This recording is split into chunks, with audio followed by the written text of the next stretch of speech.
19 de febrero de 1986.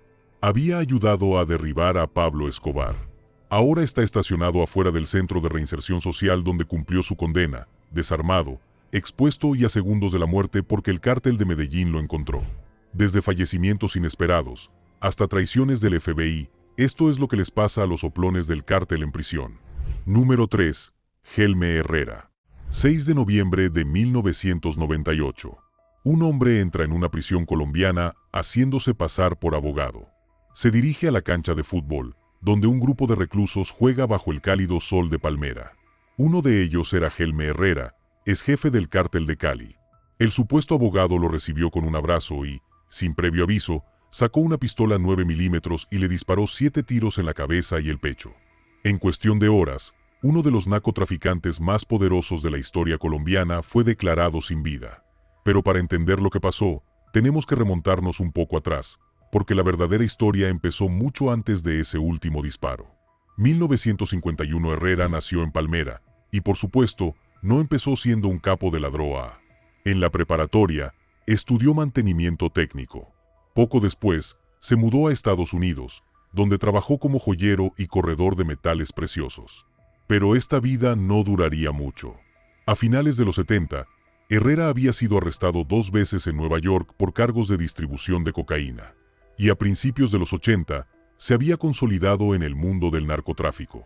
Pronto, sus conexiones y su actitud serena llamaron la atención del cártel de Cali, una potencia en ascenso que pronto rivalizaría con el infame cártel de Medellín. 1983. Herrera se une oficialmente a sus filas. Abre nuevas rutas de tráfico por todo México, dirigiendo una de las redes de lavado de dinero más avanzadas del cártel y, con el tiempo, controlando amplios territorios en Colombia. Su operación importaba cocaína cruda procedente de Perú y Bolivia, que luego se procesaba en laboratorios ocultos en lo profundo de la selva colombiana. Para protegerlos, Herrera contrató a grupos rebeldes armados como las FARC y el M-19, conocidos por controlar zonas remotas y luchar contra el gobierno.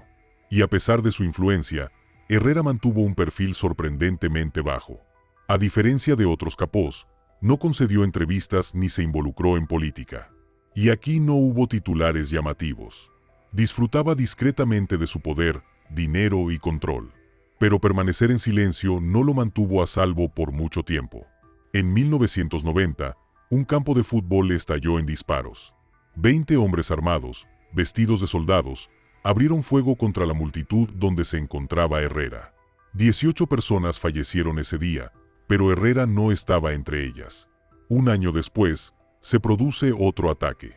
Esta vez en un lugar de veraneo. Y de nuevo, 17 fallecidos y 13 heridos, pero Herrera sale ileso. Estos ataques no fueron aleatorios. Mucha gente cree que fueron una venganza contra Pablo Escobar y el cártel de Medellín, como parte de un capítulo brutal de esta guerra en curso entre los 2 mayores imperios del narcotráfico de Colombia. Pero Herrera no se desquitó. Mantuvo las manos limpias y dejó que los hermanos Rodríguez, sus socios en el cártel de Cali, se encargaran del derramamiento de sangre. Aún así, corrieron rumores. Algunos decían que Herrera era el principal financista de los Pepes, el grupo responsable de filtrar información sobre Escobar a las fuerzas del orden. Otros creían que ayudaba a financiar campañas políticas. Y, a pesar de todo, guardó silencio. Pero no por mucho tiempo. 1996, mientras la mayoría de los líderes del cártel seguían escondidos o huyendo, Herrera hace algo inesperado: se entrega a las autoridades colombianas. Algunos dicen que sabía que el final estaba cerca. Otros creían que había cerrado un trato entre bastidores. Sea cual sea el motivo, terminó siendo el último de los jefes del cártel de Cali en caer. Y lo que siguió solo planteó más preguntas. Herrera recibió una sentencia sorprendentemente leve, poco menos de 7 años. Más tarde se amplió a 14. Pero incluso entonces, parecía un tirón de orejas para alguien que ayudaba a dirigir un imperio mundial de las sustancias ilícitas. ¿Verdad? Estados Unidos no estaba contento, pues esperaba juzgarlo en tribunales estadounidenses. Pero la ley colombiana no lo permitía en ese momento. Una vez en prisión, Herrera cambió. O al menos eso parecía. Empezó a ser reservado, organizó torneos de fútbol y se matriculó en clases de negocios. Y, en una decisión que sorprendió a muchos, delató a su medio hermano por cargos de drogas, supuestamente para reducir su condena. Pero eso no fue todo. Empezaron a correr rumores. Herrera había estado cooperando discretamente con la DEA. Y corrían rumores de que había proporcionado información sobre cárteles rivales, en concreto el Grupo del Norte del Valle. De ser cierto, eso explicaría la reducción de la sentencia. También le pondría en la mira. Y bueno, eso explicaría perfectamente por qué alguien lo quería sin vida. El 6 de noviembre de 1998, el hombre que entró en la cárcel de Palmira ese día no era solo un asesino. Se trataba de Rafael Ángel Uribe Serna, ex asesor de Herrera.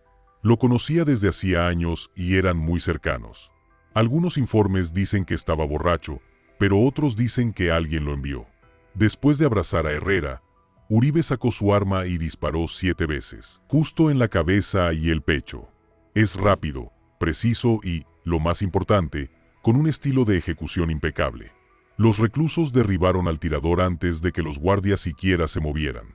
Ahora bien, la verdadera pregunta no era quién apretó el gatillo, sino por qué.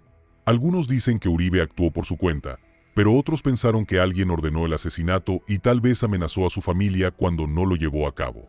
La explicación más probable era que los cárteles querían que se fuera, porque delató. Y esa teoría cobra mucho más sentido cuando se comprende que Uribe, quien apretó el gatillo, tenía estrechos vínculos familiares con el Cártel del Norte del Valle, el mismo que se rumoreaba que Herrera había entregado a la DEA. Pero algo está claro. Delator o no, en el momento en que Herrera dejó de ser útil o empezó a convertirse en una carga, su destino quedó sellado. Y por muy poderoso que hubiera sido en el pasado, ni siquiera una prisión de máxima seguridad pudo protegerlo. Número 2. Richard Wersch Jr. 1987, la policía derriba la puerta de una casa en ruinas en el este de Detroit. Dentro encuentran a un niño y 8 kilos de cocaína. Este chico ni siquiera tenía 18 años. Sin embargo, los medios se le echan encima. Ponen su cara en todas las pantallas y portadas de la ciudad, llamándolo nuevo capo de la droga, líder de un cártel e incluso monstruo. Lo llamaban Rick el Chico Blanco. Pero omitieron un detalle crucial. Trabajaba para el FBI desde los 14 años. Creció en uno de los barrios más peligrosos de Detroit, rodeado de pandillas, armas y casas de crack. Su padre era un estafador que vendía armas en casa y perseguía su próximo plan. El FBI se presenta en su casa en 1984 buscando información sucia sobre los capós locales de la droga. Le llevaron un montón de fotos a verse con la esperanza de que pudiera identificar algunas caras. No pudo. Pero su hijo de 14 años pudo nombrarlos todos. Verás, Rick no era un gángster. Todavía no. Y jamás había probado la cocaína. Pero había empezado a robar casas para sacar dinero. Ya no estaba muy metido en el negocio, solo era astuto y astuto, al tanto de lo que pasaba en su comunidad. El FBI vio potencial y verse padre vio una oportunidad. Así que aceptó. Y Rick, bueno, lo vio como una aventura. Más tarde dijo, ¿qué niño no quiere ser policía encubierto a los 14 o 15 años? Y así es como Richard Verse Jr. se convierte en el informante más joven del FBI de la historia. Los federales no solo escucharon lo que sabía, también lo entrenaron. Le dieron dinero para comprar cocaína y así armar casos. Y le enseñaron a integrarse, a hablar con naturalidad y a actuar con acierto en la calle. Y Rick era bueno. Demasiado bueno. La verdad. Consigue infiltrarse en la banda Curry, una de las bandas de narcotraficantes más temidas de la ciudad. Genera confianza, recopila información y se la pasa al FBI. Y bueno, oficialmente, sus pistas se archivaban a nombre de su padre. Solo una de las muchas maneras en que la agencia ocultaba sus huellas. Pero en realidad, a los 15 años, Rick no solo fingía ser un traficante. Ahora lo está haciendo. Porque eso es lo que el FBI le enseñó a hacer. Y entonces Rick se topa con algo más grande. Un chico de la comunidad fue baleado por la banda Curry. Y la policía no movió un dedo. Fue entonces cuando Rick se dio cuenta de la verdad. Algunos miembros de la pandilla contaban con protección interna. Y descubre que el jefe de homicidios, el inspector Gil Hill, había recibido un soborno de $10,000 para que el caso desapareciera. Y no fue solo la policía. El alcalde de Detroit, Coleman Young, también estaba relacionado con los Kerry. Johnny Curry, el jefe de la pandilla, salía con la sobrina del alcalde. ¿Quién lo iba a decir? Sus pistas expusieron uno de los mayores escándalos de corrupción policial en la historia de Detroit. Pero entonces ocurrió algo inesperado. El FBI se rindió. Un agente admitió más tarde que Washington no quería otra Marion Barry, refiriéndose al alcalde de Washington de ser descubierto fumando crack. Simplemente, lo último que querían era otro escándalo político turbio. Y simplemente se retiraron como si nada. Y dejaron a Rick a su suerte. A los 16 años, Rick no tenía respaldo, dinero ni protección. Y aunque aún no lo sabía, su cabeza tenía precio. Un sicario llamado Nate Bonecraft confesaría más tarde que el inspector Hill le ofreció $125,000 por dejar sin vida a Rick. Kraft dijo, «Me ordenaron dejar sin vida a Rick, el chico blanco». Dijo, «Solo asegúrate de que esté sin vida». Rick ya había recibido una bala en el estómago de un socio de Curry una vez. Y es bastante paranoico, asustado y también desesperado. Al fin y al cabo, solo es un niño. Y lo único que realmente sabe hacer es lo que le enseñó el FBI. Así que empezó a vender cocaína. Esta vez de verdad. Sale a la calle con cadenas de oro, abrigos de bisón y Rolex de diamantes. Conduce un jeep blanco con un muñeco de nieve en la parte trasera. Tiene 17 años. Ni siquiera se le ha dejado crecer el bigote. Pero tenía el aspecto adecuado. Y la gente lo creyó. Y lo cierto es que, con su experiencia, no solo estaba traficando. Estaba tomando el control. Pronto se mudó al antiguo territorio de los Curry. Incluso empezó a salir con Kathy Bolson, la sobrina del alcalde. Sí, el mismo que estaba con Johnny Curry. En Detroit, la gente empezó a murmurar que Rick, el chico blanco, ahora dirigía el negocio. Un líder rival dijo, escaló por todos los puestos. Lo hizo tan grande como yo, los hermanos Curry, Maserati Rick, o quien quieras nombrar. Un agente del FBI dijo después, lo metimos en el mundo de las drogas. ¿Y qué pasó? Se convirtió en traficante de drogas. Y eso nos sorprende. Y a pesar de todo, Rick seguía siendo solo un niño. Y, sin embargo, el sistema estaba a punto de aplastarlo. Las fuerzas del orden me llevaron por este camino. Pienso cada día en si me habría ido. Era un niño, así que la policía allanó la casa de Rick y encontró 7 kilos de cocaína. Y así, sin más, los titulares estallan. La foto que usaron mostraba a Rick en la cima de un imperio de la droga, con todos los grandes nombres a sus órdenes. No era del todo cierto, pero no importaba. El juez lo llamó peor que un asesino en masa. Y si se preguntan qué hizo el FBI, nada. Estos tipos se negaron a testificar y a admitir que alguna vez trabajó para ellos. Y así, con poco menos de 18 años, Rick Verse Jr. fue sentenciado a cadena perpetua bajo la ley de cadenas de 650 años de Michigan, una severa ley aprobada en 1973 que establecía cadena perpetua sin libertad condicional para cualquiera que fuera sorprendido con más de 650 gramos de cocaína o heroína. Años después, esa ley fue revocada. Pero Rick seguía tras las rejas. Haces nos iban y venían, y policías corruptos andaban sueltos. Pero Rick, vaya, permaneció encerrado 3 décadas. En 2014, un escritor independiente llamado Evan Hughes empezó a investigar este caso. Confirmó lo que Rick siempre había afirmado. El FBI lo había usado y luego lo había dejado abandonado. La historia explotó. HBO hace un documental. Hollywood hace una película. Y por primera vez, el público finalmente escucha la verdadera historia detrás del niño blanco Rick. 14 de julio de 2017. Por fin le concedieron la libertad condicional. Acaba de cumplir 48 años. Rick dijo en la audiencia, he perdido 30 años de mi vida. Solo puedo darles mi palabra. Nunca volveré a cometer un delito. Así que nuestra pregunta es qué pasa con los soplones del cártel en prisión. Y en el caso de Rick, a veces se pudren, no porque sean peligrosos, sino porque los usaron y luego los olvidaron. Número 1. Barry Seal. 19 de febrero de 1986. Era poco después del anochecer en Baton Rouge, Luisiana, cuando se desató un tiroteo frente a un tranquilo centro de reinserción social del Ejército de Salvación.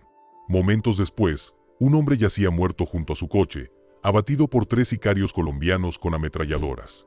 Este era Barry Seal, y no era un tipo cualquiera, sino el hombre que ayudó a derribar a Pablo Escobar. Berry era piloto, y no uno cualquiera. Era uno de los jóvenes contratados por Transworld Airlines, y le encantaba volar. Le encantaba la adrenalina de estar a miles de metros de altura. Pero después de un rato, esa adrenalina no le bastó. Quería más. A finales de los 70, cambió los vuelos comerciales por algo un poco más arriesgado, el contrabando. Primero marihuana, luego cocaína. Y, finalmente, vuela directamente para el cártel de Medellín. Confiaban en él para transportar miles de kilos a Estados Unidos, a veces ganando $1,5 millones por vuelo. Para ellos, era un activo valioso. Pero para la DEA, se está convirtiendo en algo aún más valioso. Solo tenían que atraparlo con las manos en la masa. En 1984, Sil fue arrestado con más de 180 kilos de cocaína de Escobar. Debería haber significado el fin, condenándolo a décadas de cárcel. Pero, en cambio, fue el comienzo de un negocio muy peligroso. Así que llega a un acuerdo con la DEA y la CIA. Le entregan un avión equipado con cámaras ocultas y le encargan una misión: infiltrarse en el cártel. Y de alguna manera, lo logró. Viajó a Nicaragua y regresó con pruebas fotográficas, imágenes que mostraban cómo subían cocaína a su avión y a Pablo Escobar allí mismo. Pero ahí es donde las cosas se ponen mucho más peligrosas. El Washington Times consigue esas fotos y las publica. Y por si fuera poco, publicarían el nombre de Sil. Y así, sin más, su tapadera queda al descubierto. Y el cártel sabía exactamente quién lo había traicionado. Desde ese momento, es hombre muerto. La DEA le aconseja que se acoja al programa de protección de testigos, pero él se niega. Quizás pensó que podría con ello, o quizás simplemente no quería desaparecer. Y así terminó yendo a juicio. Pero gracias a su cooperación, el tribunal le impuso una sentencia leve. Solo 6 meses en un centro de reinserción social del Ejército de Salvación en Baton Rouge, que no era precisamente el lugar más seguro para el informante más buscado del país. El centro era abierto, con mínima seguridad, sin guardias ni vallas. Un lugar destinado a que delincuentes no violentos cumplieran condena en un entorno estructurado. Y en el caso de Berry, era un blanco fácil porque tenía un horario estricto. Todas las noches, a una hora específica, tenía que presentarse en el mismo lugar. Así que el cártel no tuvo que esforzarse mucho para encontrarlo. La noche del 19 de febrero de 1986, Sil entraba al estacionamiento en su Cadillac blanco. Fue entonces cuando 3 sicarios colombianos enviados por el cártel de Medellín le tendieron una emboscada.